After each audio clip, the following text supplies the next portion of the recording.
देख मो सांगर दुकान बात्या पवन रे उड़ी जाइए कौन मौसा जो बात्या हला तो दुकान उड़ी गला आ कौन सरकार को कह कि नहीं सरकार आपत्ति सरकार आमको क्षतिपूरण देवा लगी आमको क्षतिपूरण देवा लगी इच्छा करेंगे आम दया करेंगे आम आपत्ति करूँ तुम दुकान कि कौन है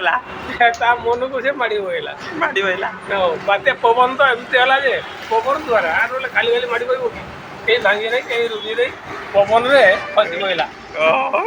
भितर दुई जन बसी भी माड़ी बहला कौन मुंडे पड़गल किसी क्षति है मुंडे पड़गला धाई पड़े पढ़ा पिला गुड़ा कलेज पिला दुईटा दो चार जन पड़े दुई जन पड़गला एमती आकार